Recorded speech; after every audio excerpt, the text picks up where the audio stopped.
Saat ini saya berjumpa dengan satu tokoh politisi dari satu partai besar P3 di Kota Bekasi. Beliau adalah juga anggota DPR di Kota Bekasi, Bapak Haji Solihin SIP, disebut juga atau dipanggil Gusol.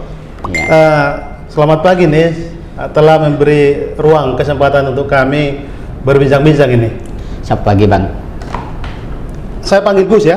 Boleh. Gus, cerita sekilas latar belakang tertarik jadi politisi. Pertama saya mengucapkan terima kasih Abang bisa hadir di kantor kami, kantor PT Kota Bekasi.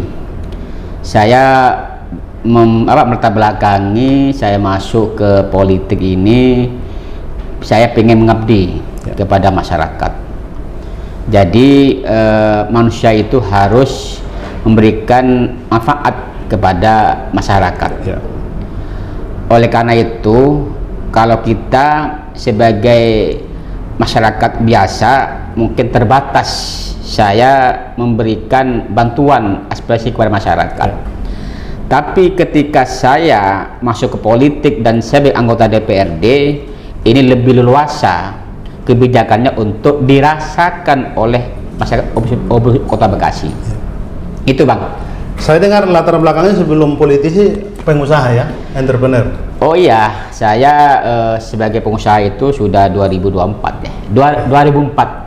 Lalu lebih besar lagi pelayanan atau membantu masyarakat ini jadi politisi ya? Betul, saya masuk politisi itu waktu itu 2010. Ketika itu saya sebagai ketua ranting Keluar Sepanjang Jaya. Itu perjalanan saya di politik.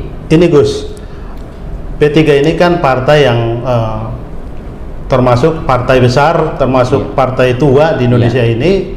Tokoh-tokohnya juga banyak, tokoh-tokoh pluralis, tokoh-tokoh toleran. Betul. Gus, seorang politisi harus sudah selesai dengan dirinya. Artinya cara pandangnya juga harus nasionalis. Betul.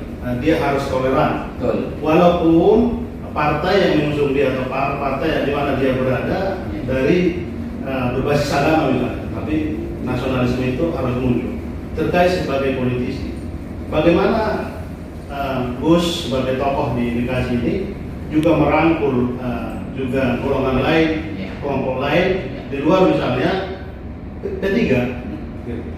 Jadi gini, P3 ini yang mendirikan alim ulama, tokoh-tokoh NU, NU abang tahu lah, NU sebagai motor menjaga NKRI. Bahwa P3 lahir ini bisa memberikan jembatan kepada semua kelompok, karena kita sudah mengakui Pancasila ini sebagai dasar negara kita, bukan negara kita berdasarkan negara Islam. Pancasila ini sebagai jalan tengah, mau dibawa Islam toto, membawa ke Islam toto Pancasila ini. Jadi buat kita harus kita junjung tinggi Pancasila ini dalam konteks akidah, ibadah kembali ke mereka masing-masing, dan konteks sosial harus kita bersama. Kita bicara kemanusiaan tadi, sila kedua tadi. Jadi kita tidak ada gap ini si A, si B. Kita bersama membangun bangsa ini. Apabila Kota Bekasi bahwa P3 ini sebagai Islam yang rahmatan lil alamin, yang membuat alam semesta ini biar adil semua. Jadi tidak ada golongan siapapun, hidup di Indonesia harus bersama, bergotong royong. Gus, di Kota Bekasi ini kan ada satu wilayah atau kawasan yang sejak dulu sudah mendengungkan bahkan mempraktekkan hidup toleransi itu. Sebutlah Kampung Sawah.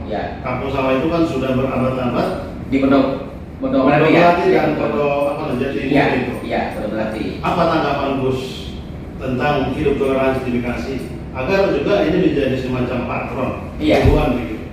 Jadi kita ini harus hidup kita harus bertoleransi, harus, karena Kota Bekasi ini kota heterogen.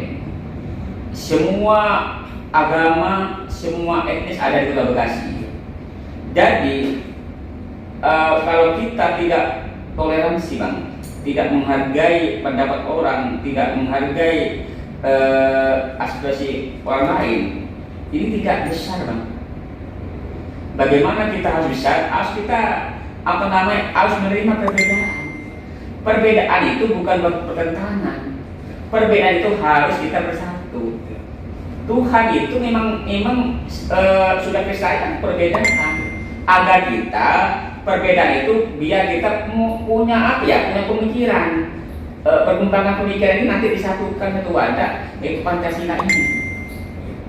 Saya tertarik jumpa dengan Gus sebenarnya karena saya dengar juga Gus sebagai tokoh politisi dari P3 juga membantu, bahkan gereja pernah dibantu. Bisa cerita sedikit kilas kenapa juga gereja, kalau tidak salah HKI dibantu dan beberapa lagi lembaga lain di luar Muslim. Kalau Muslim otomatis. Saya cerita. Jadi gini Bang, kita ini kan mereka biar nyaman beribadah. Mereka butuh bantuan. Ya kita harus bantu. Dalam ibadah Bang ada dua buat pandangan saya. Itu sudah jelas. Dalam agama Islam saya bahwa ibadah ada dua. Ibadah makdoh, ibadah ghair makdoh Bang. Ibadah makdoh itu sholat, zakat, puasa, naik haji. Ya kan? Ada ibadah ghair makdoh, ibadah sosial. Sosial ini tidak harus ada pendekatan siapapun orangnya. Kita harus berbaik antar manusianya. Lintas sara lah ya. Lintas agama, lintas golongan, lintas suku. Ya, kalau kita ada saudara saya membutuhkan, ya kita harus membantu mereka. Kita bicara sisi kemanusiaan tadi. Kalau bicara ibadah, ya masing-masing mereka. Karena menurut mereka Tuhannya paling baik kan begitu tuh. Sudahlah kita ini jangan bicara itu. Mari kita ke depan, bangsa ini biar maju, ya. Negara biar maju, mari kita satukan. Itu Bang. Jadi dalam konteks saya membantu HKI itu memang mereka membutuhkan pembangunan, ya. Kita sebagai manusia, ya, selagi saya punya, saya bantu. Siapapun. Saya tidak bicara si A, si B, bicara manusianya. Gus, mungkin ini terakhir pertanyaan saya. Ada satu kata yang selalu mengganjal membangun toleransi, kemajemukan itu, etnosentris, artinya satu etnis merasa lebih unggul dari etnis lain. Ini kan kalau kita tarik ke lebih luas, kelompoknya lebih hebat, agamanya lebih hebat, ini sulit untuk membangun toleransi itu. Bagaimana pandangan Gus soal ini? Jadi kuncinya saling menghargai dan menghormati Bang. Yang kita minoritas kita hargai, yang mayoritas kita hormati. Saling menghargai dan saling menghargai dan menghormati saja. Kita perbedaan tadi jangan sebuah bertentangan. Perbedaan itu sebagaimana untuk menyatukan wadah ini. Terima kasih Gus. Suara Tapian Channel, begitu bincang-bincang saya dengan tokoh P3 di Kota Bekasi. Terima kasih. Ya, sama-sama. Makasih banyak bisa datang ke kantor kami, kantor P3 Kota Bekasi. Makasih Gus. Siap.